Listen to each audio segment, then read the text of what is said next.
Do give it up for William Henry. Thank you, Warren. Thank you, everybody. This is a really wonderful evening. I'm so glad to be here, and thank you once again, Warren, for inviting me. Just going to dive right in. Warren asked me to talk about the secrets of Nashville. What secrets of Nashville? Right. There are secrets. Right. I call this first section the resurrection question. The reason why is just quick backstory. I moved to Nashville from Detroit in 1982.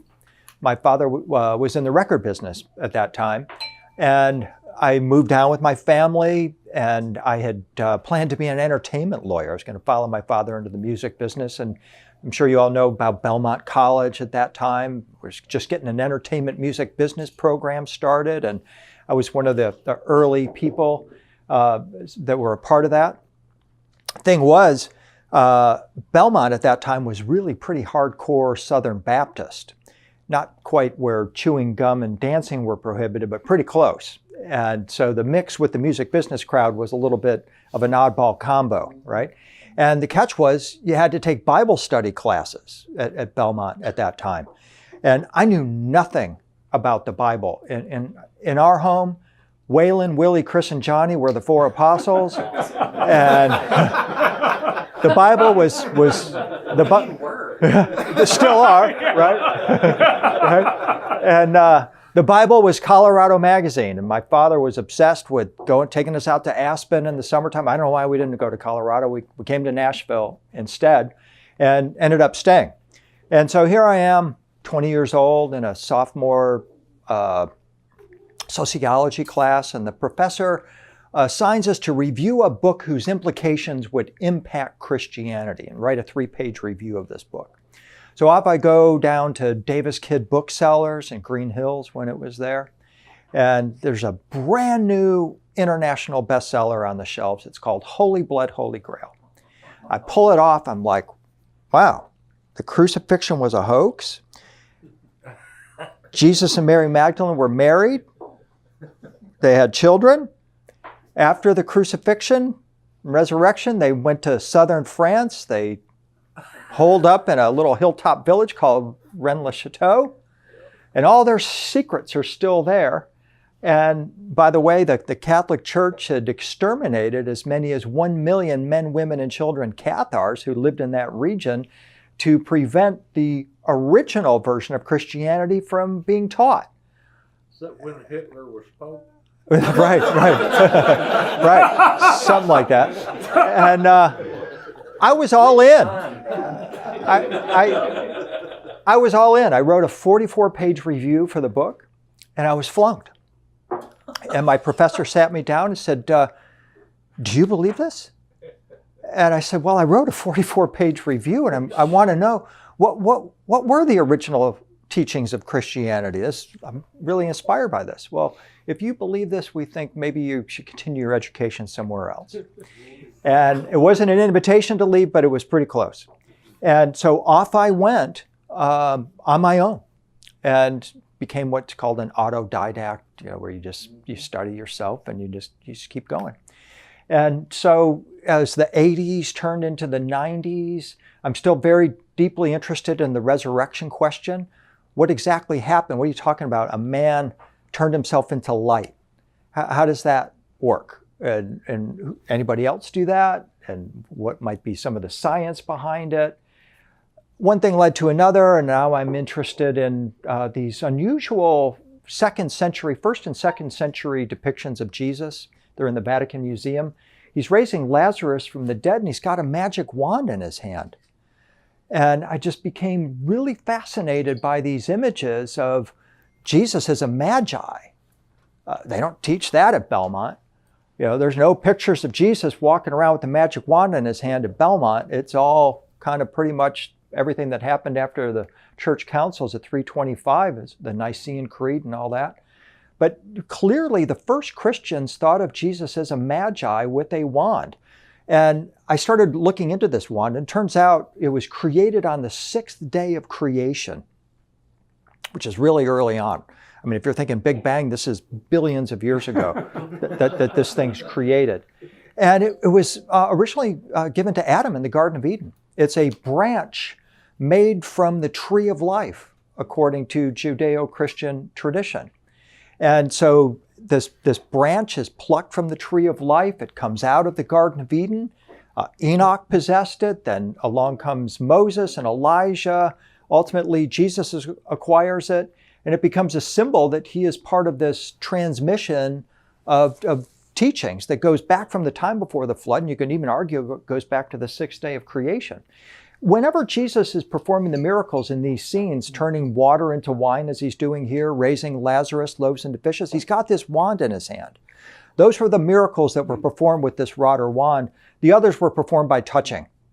They would touch his garment, and Jesus would say, a power just left me. He could feel a power leaving him. They call it exousia.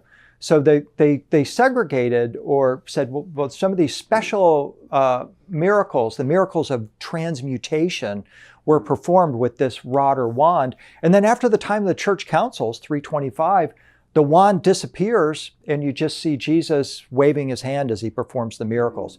But in the Holy Land and in Egypt, as we're seeing here among the Coptics, the Egyptian Christians, he had a wand and he had a ring too.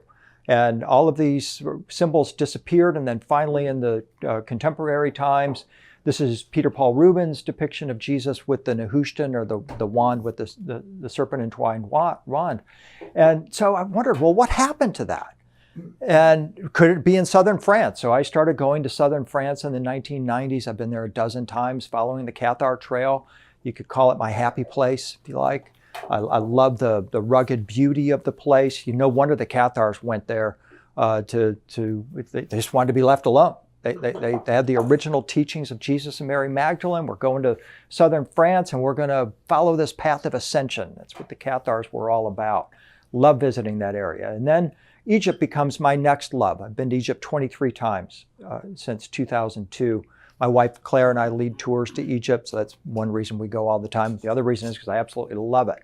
And pursuing the resurrection mysteries is big business for me in Egypt. Not that it's a money-making affair, but this is where we find a lot of the source material for the idea of Christian resurrection.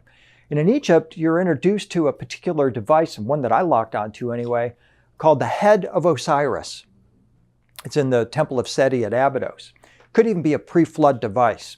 It's symbolized by a serpent on a pole, as well as two tet pillars or resurrection pillars, which is what you see here in the hieroglyph. And when you put the serpent on a pole on top of the glyph in the middle here that resembles a porta potty, that one right there, you get the head of Osiris, which doesn't look very much like a head to me. It looks like some kind of an instrument or a device. In fact, if I took this part off, you could argue that's the Ark of the Covenant, and you would be correct, because the Ark of the Covenant came out of Egypt and probably from the Temple of Seti at Abydos.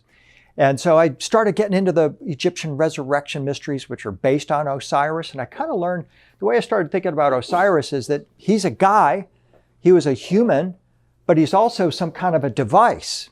I compare him to Les Paul. Les Paul's a guy, and any guitar player knows Les Paul's an instrument too. And the same thing happened with Osiris. And what this instrument was the ancient Egyptian symbol for hope for the afterlife. This is their symbol for resurrection. And it looks like some kind of Tesla coil or something. And you could argue that's what it is, and you'd probably be correct about that too. And so that set me off on this, looking for this head. This head of Osiris. What do you mean the head of Osiris is this device? And here's Isis, along with King Seti, tending the head of Osiris, which is this pillar instrument here and the serpent on the pole are the same thing. And they call it the head of Osiris. In the Egyptian myth, he was dismembered or disassembled. And then Isis, his wife, went and recovered all of the pieces and reassembled Osiris, all the pieces save for one. But the head was at Abydos, and it symbolized resurrection to the ancient Egyptians. And here you see the head at the top of this device. So it's very clearly emphasizing this idea that Osiris was a man as well as this resurrected being. Of course, following along with the rod, we know the story that Moses possessed this rod. It swallowed up the serpents of the Pharaoh's magicians. Nobody knows exactly which Pharaoh that is, but in my opinion, it was Ramses II, because he's depicted at Abydos holding a rod that turns into a serpent, which is exactly what happened in the story of Moses. So that tells me, I think this story happened at Abydos, and Moses must have been trained at Abydos. We know he was trained in all the wisdom of the Egyptians, but they don't say where in the book of Acts, but it was probably Abydos among other places. It's also at Abydos where you find this beautiful depiction of the bird-headed god Thoth, or Tahuti, using the key of life to resurrect Seti from the dead. Seti was a king who became a resurrected man. There's 3 commoners in Egypt that actually attained resurrection, and King Seti was one of them.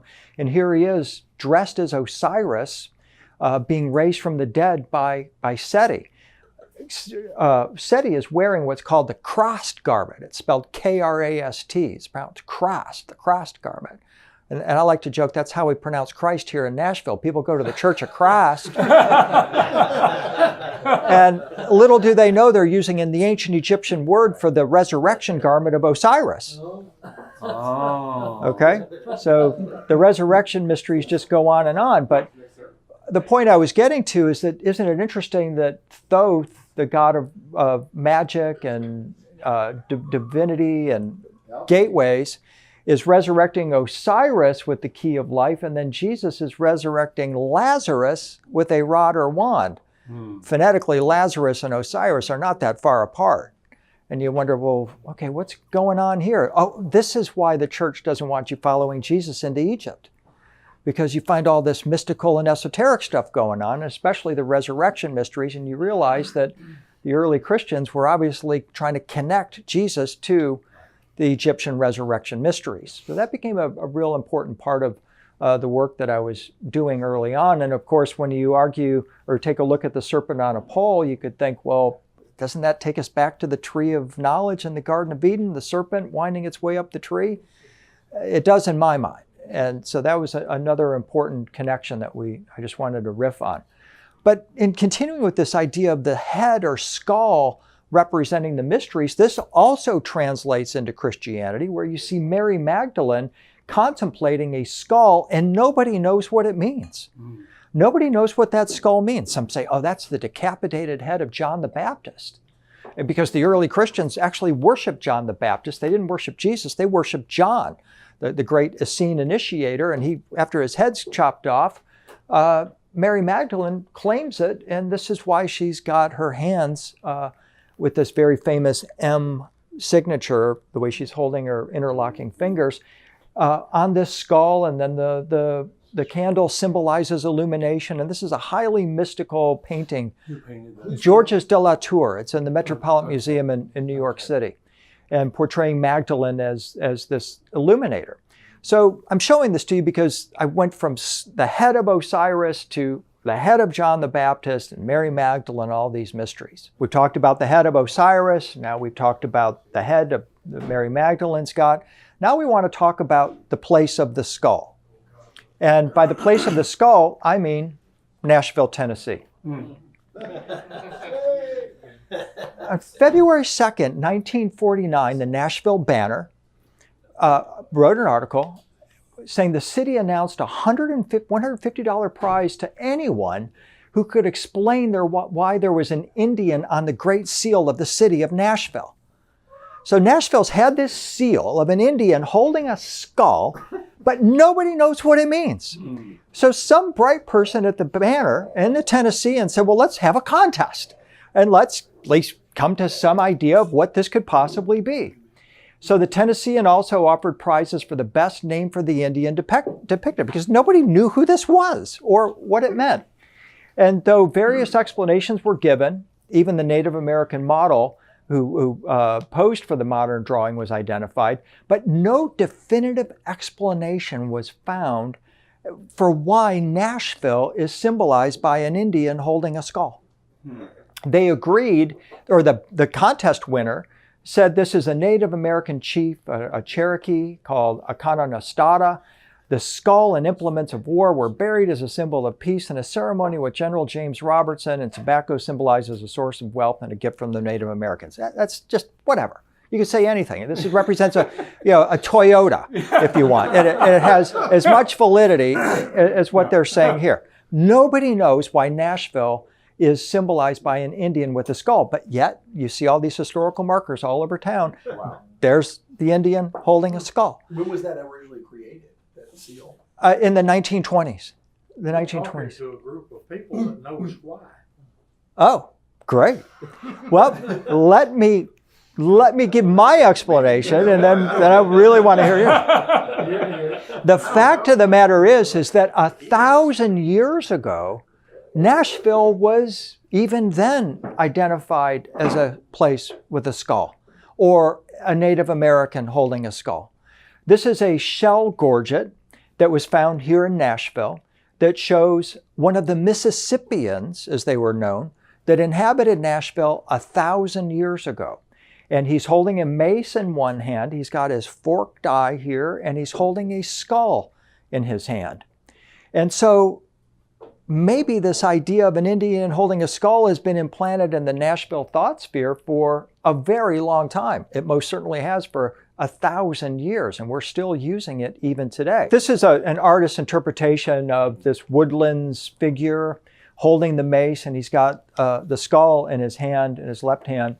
And what they figure, academics have looked at this, they call this guy Redhorn, the Birdman. Redhorn is carrying the head of the morning star, which is thought of as an act of self-resurrection. I'm like, wow, okay, I'm totally into the resurrection question, and now here we are in Nashville with this key piece of this artifact of this guy holding a skull, and it symbolizes resurrection again, just like it did in Egypt, just like it did for Mary Magdalene. By the way, Redhorn in his story wrestled with giants too. I love that aspect. We won't get into that. But pardon me? Niflheim giants, or They don't specify. They don't specify. It just says he wrestled with giants. Nephilim? The Nephilim, right. So the Mississippian culture was the mound building Native American culture that flourished in the United States between 900 and 1450 AD. And Nashville was one of their major centers. Nashville and Cahokia, Illinois were two of their major centers. The Mississippians, they built mounds throughout the Southeast, including here in Nashville. Their largest mound is in Cahokia, Illinois. And I don't know if any of you have been there. It is the world's largest pyramid. The base of it is the world's largest pyramid. It's larger than the Great Pyramid, 22 million cubic centimeters of dirt piled up here by the Cahokians. We don't know what they call themselves. They didn't call themselves the Mississippians. They didn't call themselves Cahokians. We have no idea where they came from. Academics, despite decades of study, have no idea where these came from. And furthermore, specifically here in Nashville, they have no idea what happened to them. They left, there's no sign of warfare, there's no sign of plague, there's no sign of anything, but suddenly these people vanished almost without a trace. But for now, the point is that they built these enormous mounds, and here it is at Cahokia, which is right next to the St. Louis Arch, and it has intense sophistication for the time, like nothing else seen anywhere in America. You'd see it in Mexico and elsewhere. And one of their mounds, I believe, was right here at our state capitol, and also nearby. We'll come back to that in just a moment. But we're going to be focusing on Nashville. And when we go down to the Bicentennial Mall, we'll talk about the mall here in a moment, you read a book in stone, and it says, "Still majestic in decay stand the great temple mounds. The temples that once crowned their heights, like the hands that built them, have long since crumbled to dust, and their contours blurred by centuries. Winds and rains erode a little more each day." There were many mounds here in Nashville built by this group of people we call the Mississippians. All but one has disappeared, and that one disappeared in around 1982, about the time that I arrived here. And most Nashvillians have no idea that Nashville has this hugely significant ancient history going back at least 1,000 years. Humans have been living in Nashville since 13,000 BC. That's the date they go back to. You know why our hockey team is called the Predators, right? Yeah, okay, so that's an example of what was going on in ancient Nashville. Here's another important bit. This is Joseph Jones, MD, 1876. A considerable portion of the city of Nashville has been built over an extensive Indian graveyard which lay along the valley of the Lick Branch. This is telling us that ancient Nashville was actually a city of the dead, also at the mall. Tells us that the site of the Bicentennial Mall was inhabited by the people of the Mississippian area, 900 to 1600 AD. They built a ceremonial mound 70 yards northeast of the sulfur spring and burial grounds where vast numbers of bodies had been interred. Now, I don't know what you think when somebody tells you vast numbers of bodies are buried underneath Nashville, but pick a number. 4. 8. 3,000. 3,000. 80,000. 80,000. 5. They 5. buried their treasures in the mounds. Yes, they did. Not the bodies. Not the bodies. The mounds were ceremonial. They buried the bodies in stone graves not seen anywhere else. Anywhere. 330,000. Where is this? This is Nashville. No, I mean. This is at the Bicentennial Mall. Okay. Yeah, it's a history book in stone, and it tells us this. What's the area that you're spreading these 330,000 out? It extends out of almost 10 miles. Okay. About 10 miles, but mostly concentrated on the east and west bank of the Cumberland. Okay. So Those are both sides of the river. Then. yes, Okay. yeah. This was holy ground. Yes, this was holy ground. Ancient Nashville was a necropolis, a city of the dead. And as we're going to explore here, they taught something very special here called the Path of Souls. This is a Native American teaching about navigating the afterlife, where essentially they were taught how at the moment of their transition to head for the 3 belt stars of Orion's belt, hang a left, head for the center of the Milky Way galaxy. Along the way, you'll encounter shining beings, the bridge, the ropes of light, the dog, the fox, so on and so forth. And they spent their whole lives visualizing this ascension and their transformation into a higher being, going through the portal in Orion's belt, ending up in the center of the Milky Way galaxy. And that's why they came to Nashville. And then they disappeared. They just vanished. They are not to be found anywhere. Oh, they think maybe some of the southeastern Indians are descendants of them, but they really have no idea what happened to these people, where they came from, and where they ultimately went. We do know they worshiped the Birdman. The Birdman, you find this is from Spiro Mounds in Oklahoma, which are Mississippian.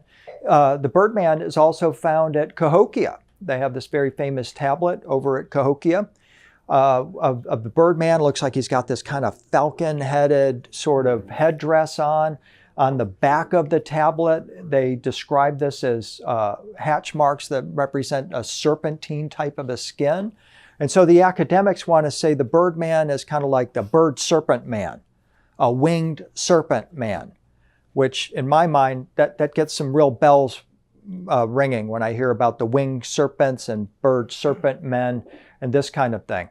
The Cherokee called him the Red Man, and this is a colorized depiction of the Birdman. They align him with the Thunderbird.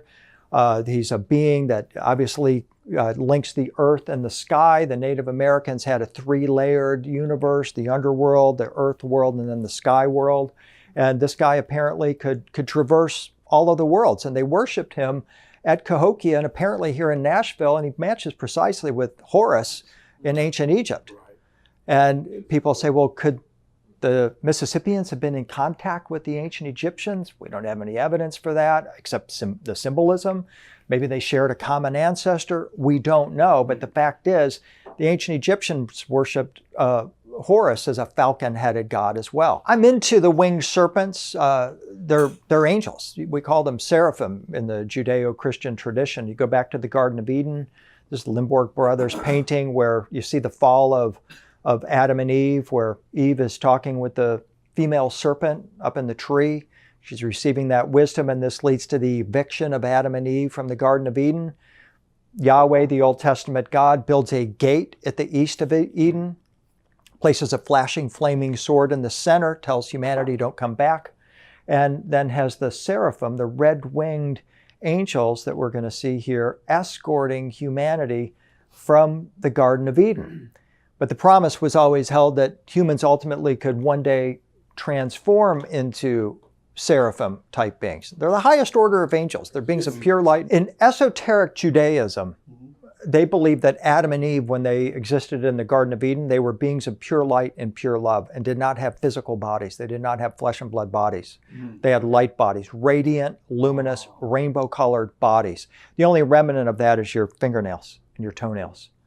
And when we were evicted from Eden, as the book of Genesis tells us, God not only built the gate and with the flashing flaming sword in the center, but after we're evicted from Eden, this is when we got coats of skin. You can go down to the Baptist church up the street here and they'll tell you, yeah, those were probably like cow skin or lamb skin or goat skin.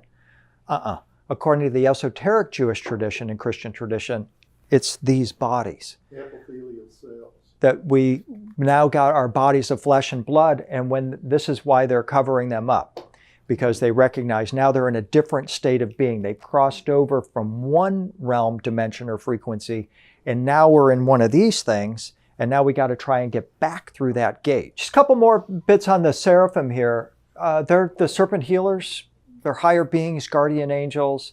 The seraph prefix connects them with the serpent, especially the serpents of healing. And when you see the seraphim, you can always identify them by their 6 wings, and their bodies are covered with eyes. And they're called the burning ones because they burn with the love of the Creator. And they also have a symbol, which is a serpent on a pole. In the story of Moses and the Israelites in the wilderness, the Israelites are wandering around. They're getting all upset because they've been going for 40 years. Their shoes aren't wearing out. And they're suddenly being attacked by winged serpents, and they're being bitten by them. And Yahweh tells Moses to make thee a fiery serpent and set it on a pole. And all who look at this work of art will be healed. That's a pretty strong image. It is. And so the serpent on a pole, the fiery serpent that is made, that is by definition a seraph.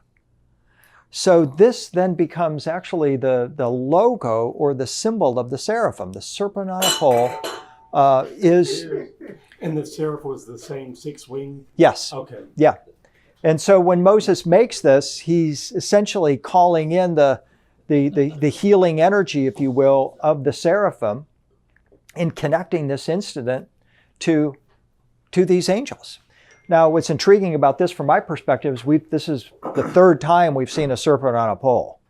And this is a symbol that we're going to see recurring throughout our presentation. We saw it back at Abydos with the head of Osiris, the serpent on a pole. We saw it in the Garden of Eden. And now we're seeing it again with Moses putting the serpent on a pole. And now we find out it's a work of art that can heal people.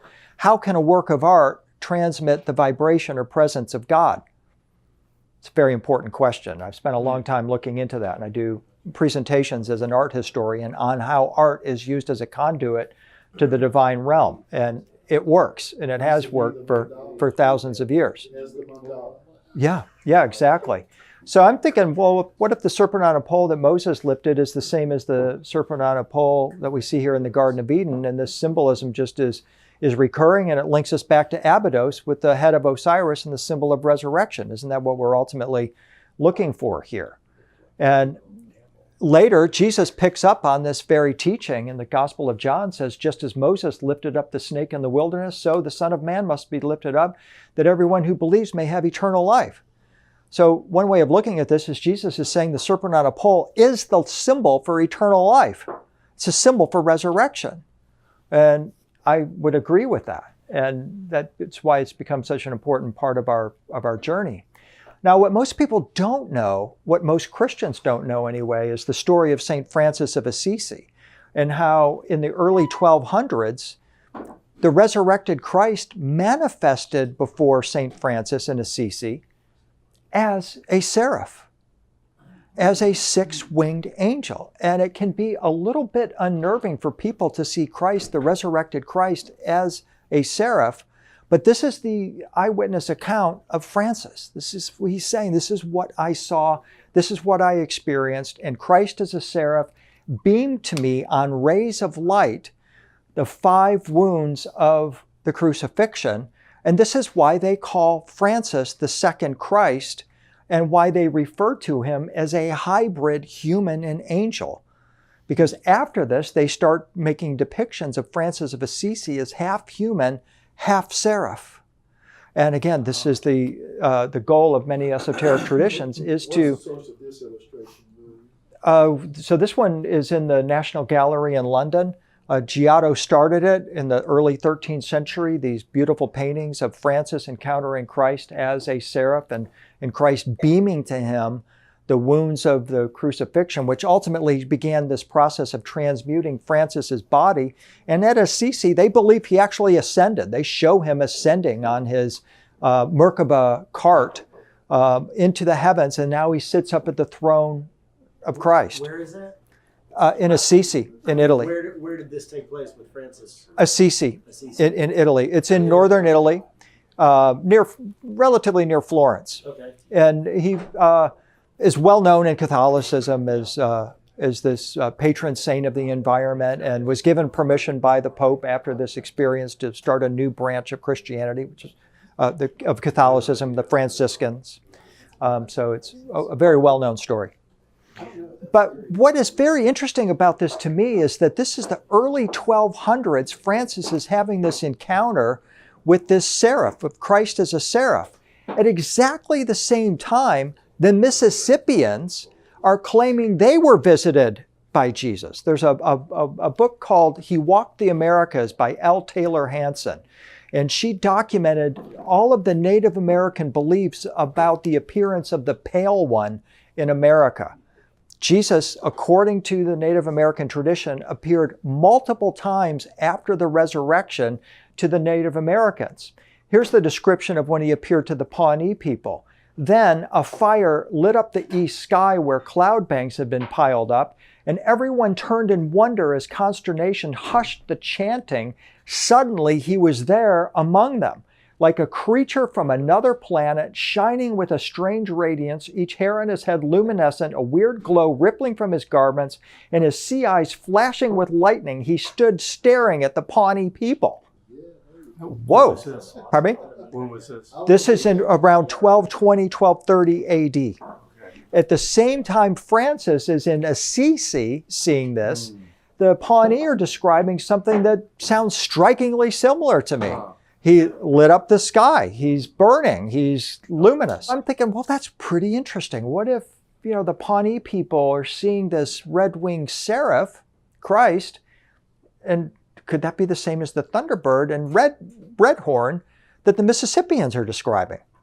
It's just supposition, but it's an interesting correspondence. 6 wings on each side. And 6 wings on each side, right, exactly. So it makes you wonder, are they seeing the same being? Is that a possibility? These are not unsophisticated people. I mean, it's something this idea we have to get away from when we think about Native Americans, is that they really, didn't know that much about anything. Highly tuned into nature, very definitely tuned in with the cosmos. They're building stone or wood henges at Cahokia. They're tracking the stars. They're looking for certain celestial alignments when they can make a leap into Orion's belt, head for the center of the Milky Way galaxy. That sounds pretty impressive to me, and that's what their artwork reveals. This is a bowl that came from Oklahoma. We've got 1, 2, 3 circles with dots in the center. Those represent the 3 belt stars of Orion. And then the 4-lobed circle in the center represents the center of the Milky Way galaxy, according to the academics who decode this Path of Souls teaching. So it makes me think, well, they definitely had a lot more going on than we give them perhaps credit for. This is a design of a disc. This is from Moundville, Alabama. It's also Mississippian, same time period, 1350 AD. It represents a doorway to the Path of Souls. And the Path of Souls, again, is the Native American teaching about ascension through Orion and journeying to the center of the Milky Way galaxy. And the eye in the center of the portal represents Orion, the constellation Orion, which for them, again, is this portal, as it was to the ancient Egyptians. They believed Osiris and his resurrection went to Orion and will return from Orion. The Seventh-day Adventists believe Jesus ascended to Orion and will return from Orion. So it's a fairly common motif.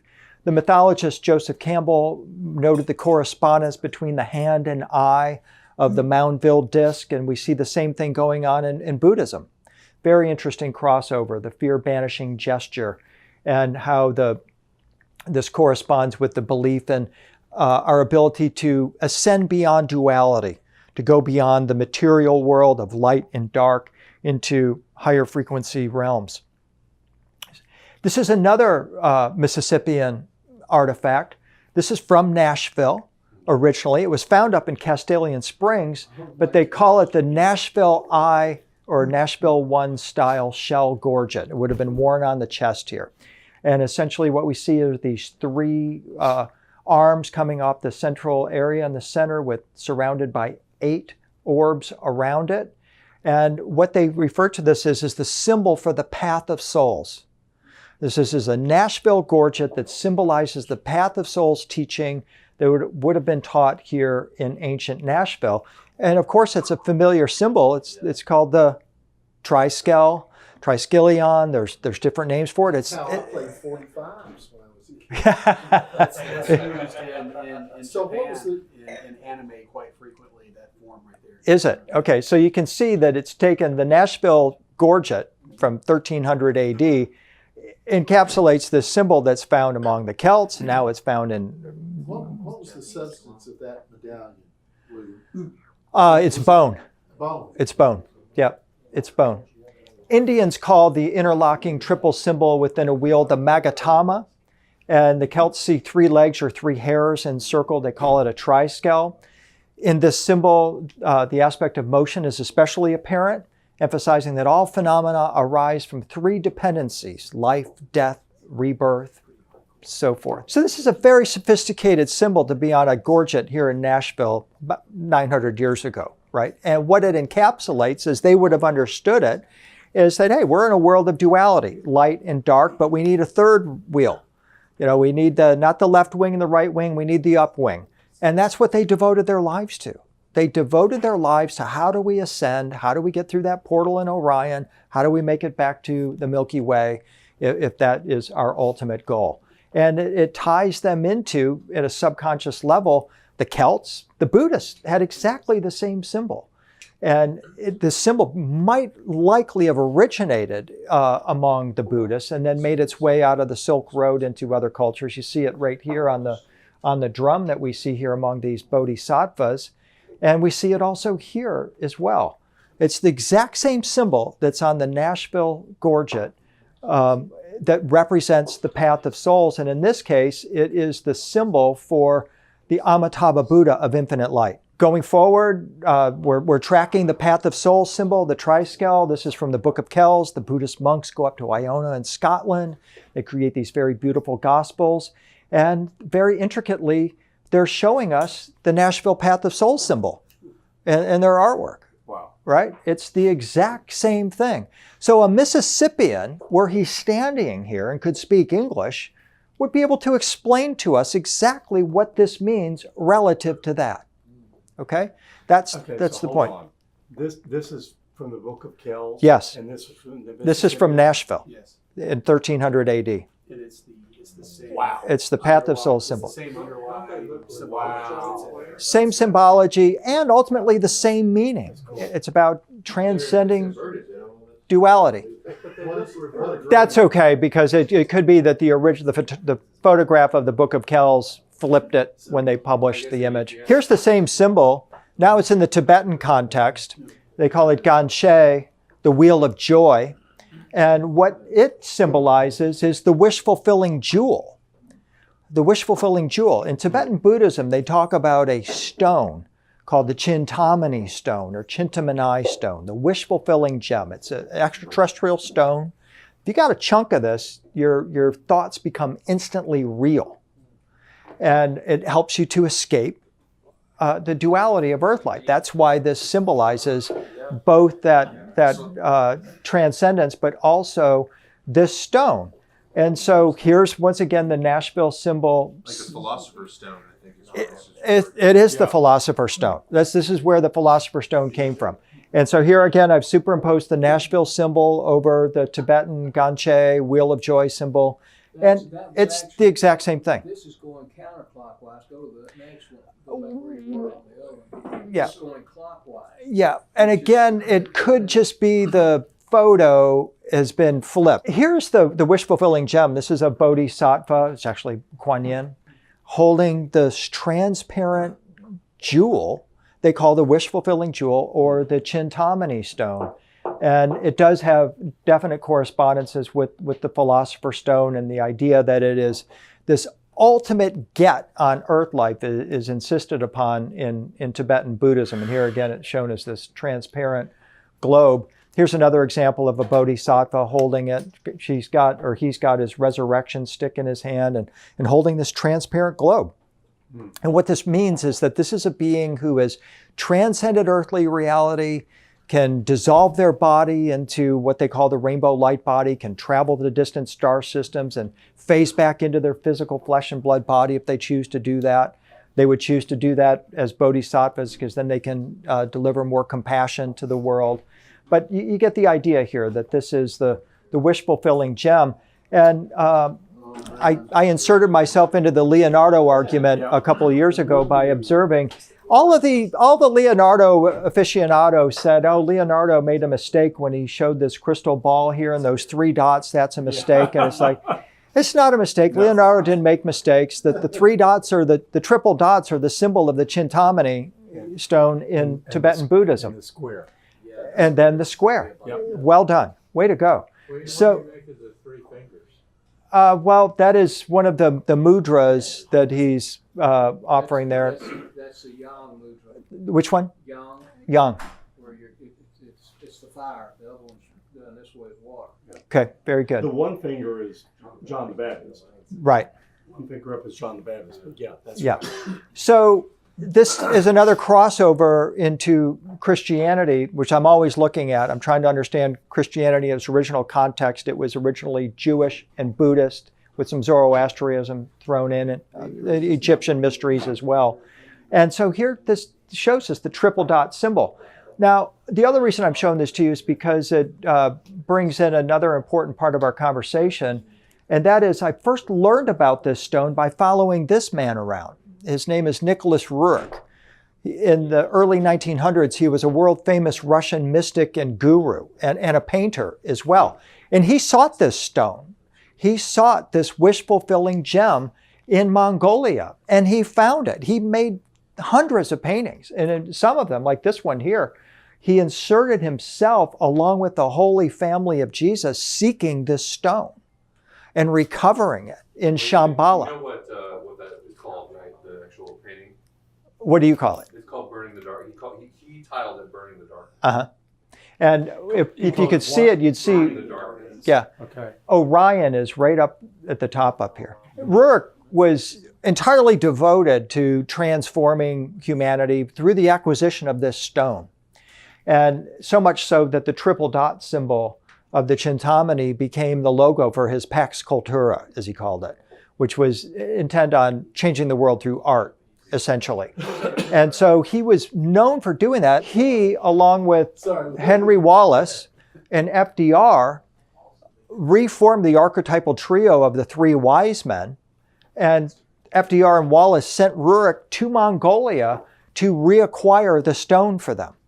Huh. And through my research and looking into this, it led me to this place here that we're going to start to talk about now in this part of our presentation. This, of course, is the Bicentennial Capitol Mall here in Nashville, just in front of our state capitol. I was led to this place because I was decoding letters that were written by Henry Wallace to Nicholas Roerich during the course of the expedition. I'll briefly talk about that in a moment. But it ultimately said to me that they were going to bring the results of their search to Nashville. To Nashville. And people are like, Nashville? Why Nashville? Well, because Nashville, going back 1,000 years, has been known as this ascension center. The Woodlands established it. The Mississippians established it. And modern Nashville has affirmed it by building the Parthenon here, which they originally built in 1896 to commemorate Tennessee's centennial. The original Parthenon accompanied a pyramid that was built by Memphis over here in Centennial Park. And what they didn't realize is that this Parthenon that they built was going to be so popular that they would decide in the 1920s to rebuild the Parthenon as a permanent structure, which is what we see today. Architects from Nashville went to Athens, got as close as they could to the exact original dimensions of the original Parthenon, and built a scale replica of Athena's Temple of Ascension in Centennial Park. And it is a Temple of Ascension because the goddess Athena is entirely devoted to the concept of humans acquiring a robe or garment of light that enables our translation into resurrected beings. Everything that we see at the Parthenon ultimately relates to this idea of ascension, with Athena as the ultimate goddess. Inside the Parthenon is the tallest indoor statue in the Western world, a 42-foot tall statue of Pallas Athena, now covered with gold. I won't go into a lot of detail about all of this, but just to point out that Nashville has become, in my view, the only city in the world with two ascension temples from the ancient world. The Parthenon, and as I'm going to show you in a moment, the Bicentennial Mall. And it's a very curious thing that here in the Buckle of the Bible Belt, we honor this pagan goddess. But as a matter of fact, Athena is a pagan goddess, but when you look at her, she's standing here with she's got her rod and she's got her serpent coiled at her feet. When was the last time we talked about a woman with a tree and a serpent? Yeah. Right, that was Eve, wasn't it? And when was the last time we talked about lifting the serpent that she's got coiled? Oh, that's right, that was Moses and Jesus saying that's the secret of eternal life. That's what's going on inside the Parthenon with all this symbolism. Of course, the sculptor Alan LeQuire might have a different opinion about why he chose this collection of symbols, but my artistic interpretation of this says, hey, this is all about ascension. This is about lifting that coiled serpent, which we call Kundalini in the Hindu tradition. We call it the Holy Spirit in the Christian tradition. And it's very clear that Eve and Athena are part of the same kind of line of goddesses, if you will. I have an article on my website, williamhenry.net, called Athena, Ascension, and the Robe of Light. If you want to go into a deeper dive into all of this symbolism, I explain it, and you can follow it up there. We also have another Grecian temple. I mean, in the 1920s, there was a deliberate intention to superimpose ancient Athens over modern Nashville. Nashville has been called the Athens of the South, supposedly because of the number of universities that we have here. For trivia's sake, the Athens of the North is Edinburgh, Scotland. Maybe there's a connection. I don't know what it is. But we have not just one Greek temple, we have two. If you go down to Legislative Plaza, this obviously is our state capitol, and you see this temple complex there to the left. Inside is this beautiful statue of the god Mars. In ancient Athens, according to the Apostle Paul, he was debating the Greek scholars at Mars Hill. And this little temple sits up on its own hill that we call it Capitol Hill, but I call it Mars Hill because of this statue of Mars in its own temple enclosure, built by the same people that built the Parthenon in the 1920s at exactly the same time. So there was a deliberate intention to create two temples from ancient Athens in the modern Athens of the South, Nashville. And here is Mars also holding Nike. I always wonder what the view from Mars looked like, and here it is. He's looking right straight down an east-west axis that runs through downtown Nashville and culminates. It looks to the east. Pardon me? It looks to the east. Yeah, he's looking to the east. Yeah, exactly. Now, if you go up to the top of the Sheraton in the restaurant and look down, this is what you're going to see is the Capitol building, which some can argue is a Masonic lodge built by William Strickland. And just in front of the Capitol, in front of the lawn there, is the Bicentennial Mall, which is where we're going to turn our attention now. I took a helicopter ride back in the spring and took these photos here. Tempted to go back out now because the lawn is so spectacularly green now. But this is what it is. It's a 2,200 foot long magician's rod in my view, that is laid out and growing at the base of the state capitol. And what's so unique about it is that each of the 7 chakra centers of the body are perfectly marked here with appropriate symbolism, all by chance. All by chance. I say by chance because the architect completely disavows anything I have to say about this place. So it can't be by architectural intention. So here's another shot here where you've got the amphitheater and the long rod, and then going up to what's called the Court of 3 Stars. And in the interest of time, I won't be able to go into great detail about all the insights here. I'm hoping perhaps you'll join me for a tour one time, and it's best to be experienced on the ground when you see it in front of you, as opposed to the presentation here. But it's an extremely important site. For one reason is that it's on the sacred burial ground of the Mississippians. That inscription that I've been talking about is located on a granite wall right about here that tells you this is sacred ground, because vast numbers of bodies are interred under this place here. And it just reminds me remember Mayor Barry a few years ago wanted to build a tunnel underneath Nashville. And I wrote her an email saying, do you have any idea about Nashville's history and what you disturb by doing that? She was a fan of cemeteries. She was a fan of cemeteries, so yeah, she would have. Yeah. We rehearsed that all day. I mean, the timing, this is the Google Earth view. And I'm showing this because on tours I don't get to show a lot of these photos, and it's just fun to give you this perspective on it. I hope you will join me for a tour one day. But this is the Google Earth view where you can see that it's this long, I call it a magician's wand. This is the Court of 3 Stars, and what it features is the flag of the state of Tennessee in granite. This is actually an altar. Won't go into a lot of detail, but this is an altar. And we have 50 25-foot tall stone pillars that in the Bible they would call that a Gilgal, a circle of upright stones.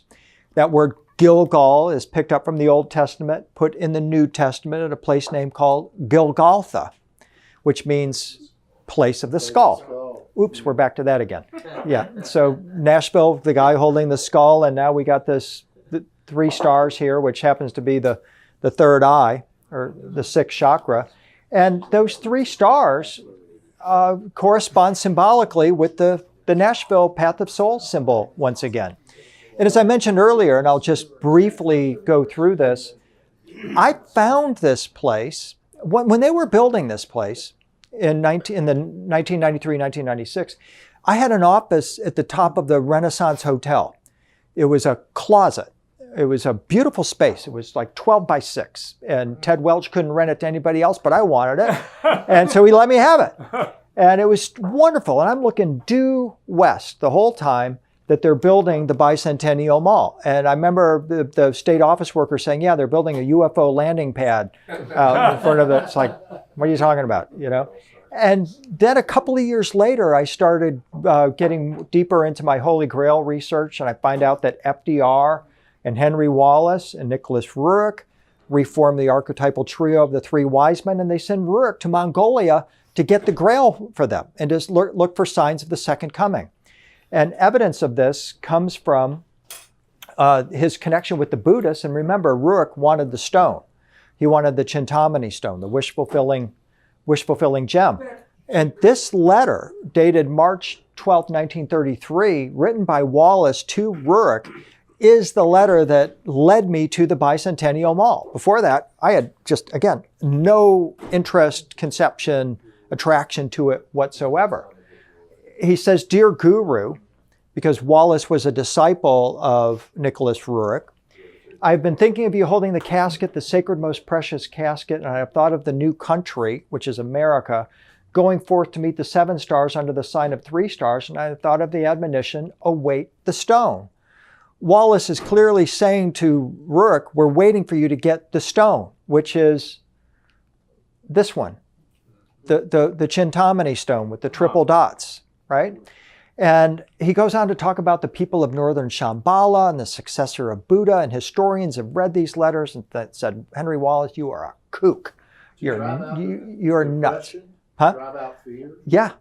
Yeah, to drive out depression, to drive out fear, and to bring in the hastening feet of the successor of Buddha, lightning flashes, and the breaking of the new day. This is all alchemy speak. It's all about this transition that's coming in. And this letter, especially these coordinates, the 7 stars under the sign of 3 stars, I took that as a place. It sounded to me like he was talking about a place. And as I continued my research, I'm thinking, okay, well, where in America do you find 7 stars under the sign of 3 stars? And I started with the state flags. And there's only one state flag that has only 3 stars, which is the flag of the state of Tennessee. And so I started looking around and poking around Tennessee legend and lore. And one of the first things I recognized is that the flag of the state of Tennessee, it's 3 stars in a circle, but there's another symbol that's there. Can you see the other symbol in our state flag? Yeah. In the negative space, that's right. It's the Mitsubishi logo, right? Right? It's actually, the 3 stars in a circle is the earliest symbol for Christ, too. The Mitsubishi logo, the triceps, is also a Nordic symbol for divine power and protection. So the flag of the state of Tennessee is the earliest symbol for Christ and a Nordic symbol for divine power and protection. And I started wondering, okay, could they be talking about Tennessee? Are they talking about bringing the Grail back to Tennessee? After I decoded the 7 stars, I wind up standing in front of this, which is a red granite monolith on Jefferson Street that has this diagram of the Bicentennial Mall on it. And I won't go into all the detail. If you come on the tour, that's the appropriate place for that. But I'm looking at this thing and I'm saying, wait a minute, I have seen this before. I have seen this rod or wand diagram before. And I went home and I got out my books on the sacred mountains of Asia that I have been using to follow Nicholas Roerich in his quest for the Grail for FDR. And I took the diagram of the Bicentennial Mall and put it beside this 2nd century diagram from a Chinese manuscript of Mount Meru, which the Buddhists call the stairway to heaven, the cosmic axis, the conduit to the higher celestial realms. And I saw a similarity between these diagrams. I thought, wait a minute, these look an awful lot alike. They both have this circular platform. They both have this central tapering area. The Meru diagram is topped by a triangle that represents the portal to Shambhala, the realm of the gods. The Bicentennial Mall is topped by 3 stars in the pattern of a triangle. With an inverted triangle on top of it. Yes, exactly. And so Right. I'm not saying they're identical, but they share similarity. We call the Big Dipper or Ursa Major, right? If we lived in England 1,000 years ago, we would have called it Arthur's Chariot, like King Arthur, Knights of the Round Table. Before it was Arthur's Chariot, it was called Elijah's Chariot. Remember Elijah? He ascended into the heavens in a whirlwind while 50 prophets witnessed it, right? But before the Jewish people called it Elijah's Chariot, the Egyptians had named Ursa Major.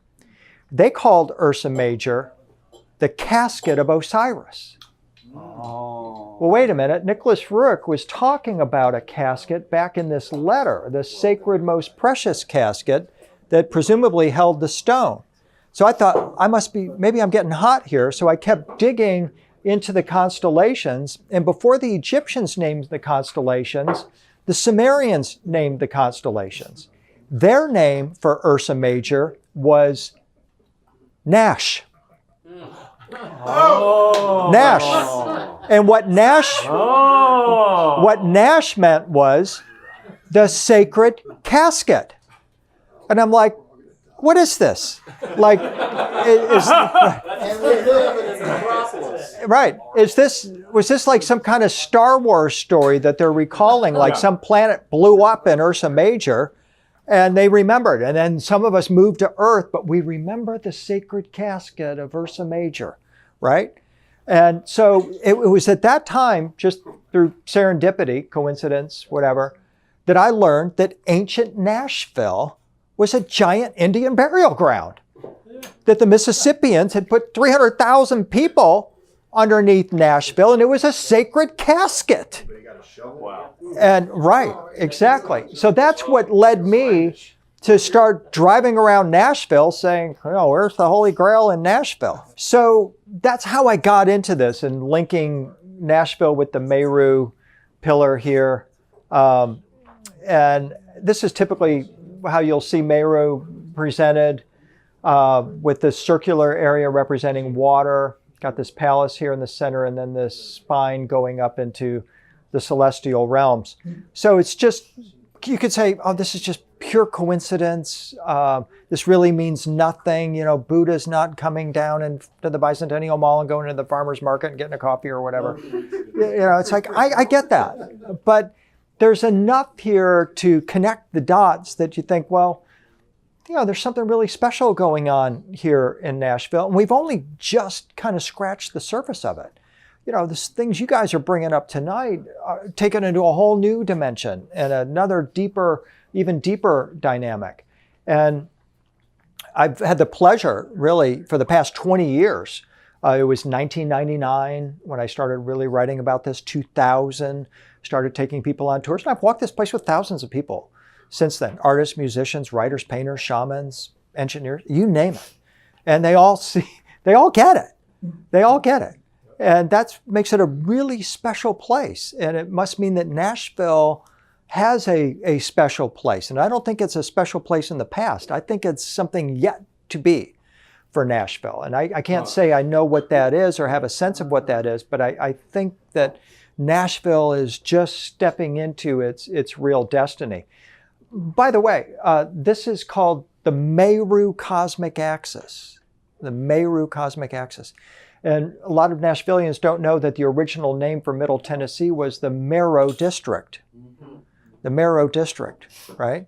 That's one letter away from Meru. This is the Mero District right in here on this map that's in the Nashville room at the public library. And actually, you can see that it says Mero right up here, M-E-R-O. So names have vibrations and places have spirits. And so it's perfectly appropriate to call Nashville Mare because M-E-R, or M-R without the vowels, which are all made up as we know, is a very old term. It goes back to ancient Egypt, where the pyramids were called M-R pyramids, and M-R meant place of ascension. So vibrationally, the Mero District is the place of ascension. Mare also means love. That's where we get names like Mary and Miriam, which means beloved. So Nashville's like the beloved land. Mare means sea. So there's those kind of connotations. But it appears that Nashville's spirit is about this concept of ascension and wanting to be an ascension center. And that's why we've got the Parthenon and why we've got the Bicentennial Mall. Now, we did a tour. Warren kindly organized it. And next day, I get an email from Warren. Hey, we did some looking over at the Tuck Hinton website, right? Yeah, Ryan found that image. Ryan did. Right. Thank you, Ryan. This is a drawing by Kem Hinton, the architect of the Bicentennial Mall, who says, I'm totally full of it. But yet in his own diagram, he shows this. He has the two pillars here from the Court of Three Stars. And he shows the four-tiered mound that the Capitol sits on. He's like hallucinating. Right? And then he calls it the Temple of Democracy. The point being here, getting back to where we're at, that here in the Mero District, you have this sudden appearance of a diagram or a temple that matches the Meru pillar of ancient Buddhism, and it's the Bicentennial Mall. And the architect himself here shows us the Temple of Democracy at that site with the key thing here, the four-tiered rectangular type or squat pyramid. Now, what's interesting about that, and we've alluded to this a moment ago, is nature doesn't sculpt mounds into 4 tiers like that. And I believe that the Capitol mound is artificially tiered. And I believe it's to mimic what the Mississippians had built in Cahokia, or perhaps before that, they had been in Mexico City and seen the Pyramid of the Sun at Teotihuacan, which is the same concept. Okay, and some actually believe that there were trade routes that ran out of Mexico City through Cahokia all the way over to Nashville. I don't know if that's true or not, but our mound, our state capitol, clearly sits on a 4-tiered mound.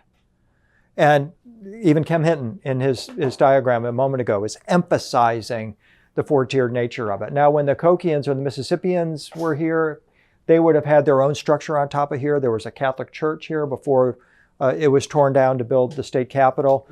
But this is the Catholics are really good about building temples on top of sacred sites. Absolutely. Thank you, Catholics. Absolutely. So this is before, the Capitol was built in 1845, so this is just before then. Okay. So early 1800s.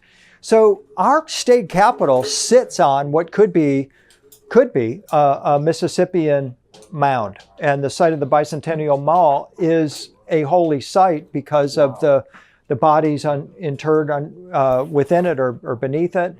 And coming into our altar space here, we're very grateful that we have this temple of man, which is what the mall ultimately mimics, is our spiritual anatomy, where it is just like Robert Flood's diagram of the as above, Robert Flood, as above, so below.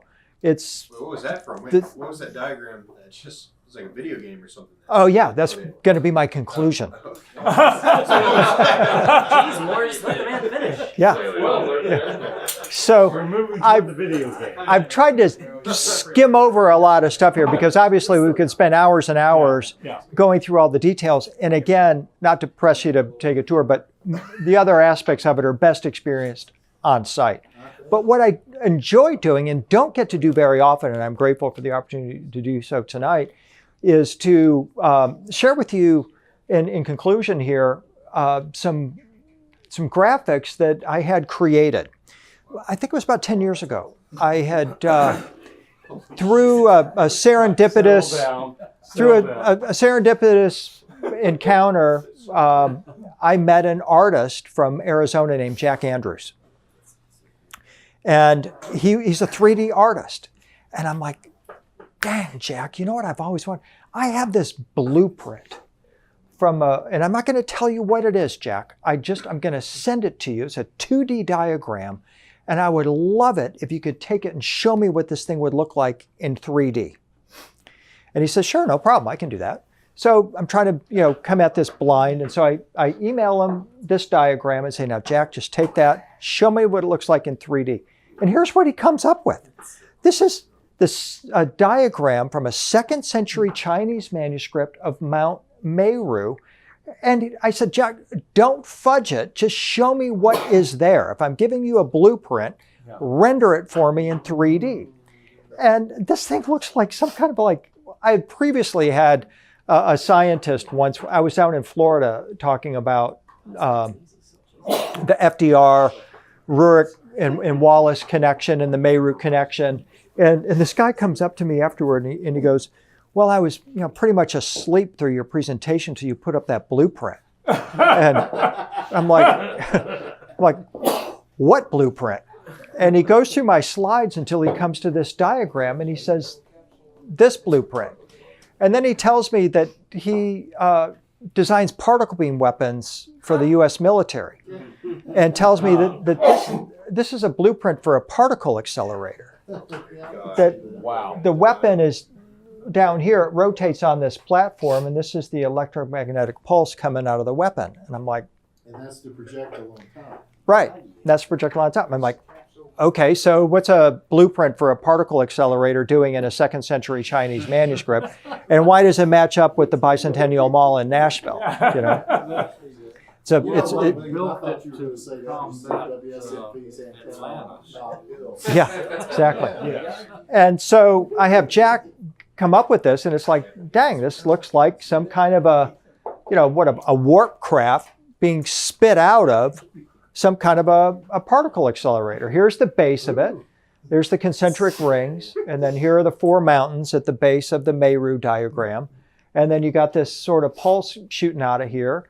And then up at the top, corresponding with the portal to Shambhala, looks like some kind of it looks like Blue Origin or something. It's, it's like something they just shot up to Earth orbit recently. And it's like, wow, that's really cool. So I said, Jack, I'm going to send you another blueprint, and I want you to render that one in 3D. So I send him the Bicentennial Mall diagram, and he renders it in 3D. And this is what it looks like.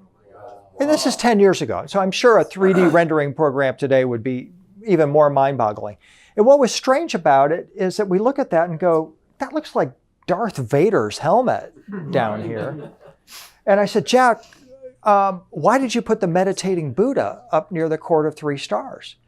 And he said, what meditating Buddha? I didn't put a Buddha in there. And I said, well Jack, up at the top here, it sure looks like there's a meditating Buddha right up there. And this is the Meru connection. And so I said, you didn't put that there? No, I didn't. I said, well, would you go in and put a meditating Buddha in there for me? We got that. Yeah, you do, right. And so Jack went in and redid the diagram a little bit, hot rodded it slightly, and put the meditating Buddha in up here for me. And it was just kind of a fun exercise to see what could actually come out. But when that meditating Buddha popped out, that was like, wow. That is the vibration and energy of this place. And perhaps by taking people on walks down at the mall, people will start to activate that aspect of their consciousness. So Looks like a cell phone tower. It looks like a Yagi Is antenna. Verizon behind all of this? right. It looks like a Yagi antenna. So here Jack went in and put in Wow. an actual meditating Buddha, and this is kind of, to me, the whole point of the Bicentennial Mall is, And so then here's another take of the same thing. But the idea is that this is like an artistic interpretation. This is an artist, an architect, Kem Hinton, coming up with an inspired diagram and rendering it as a 2,200 foot long living temple in Nashville. It can mean anything to anybody. Most people who walk down there have no idea what they're looking at, and that's perfectly fine. But those with interest and eyes to see, it's like, wait a minute, there's really something going on down here, in my opinion. And I think we've just scratched the surface of what the purpose of this place is, or what it ultimately could be. So here's Jack's final rendering now with the meditating Buddha up on top. Yeah, cell phone tower, right?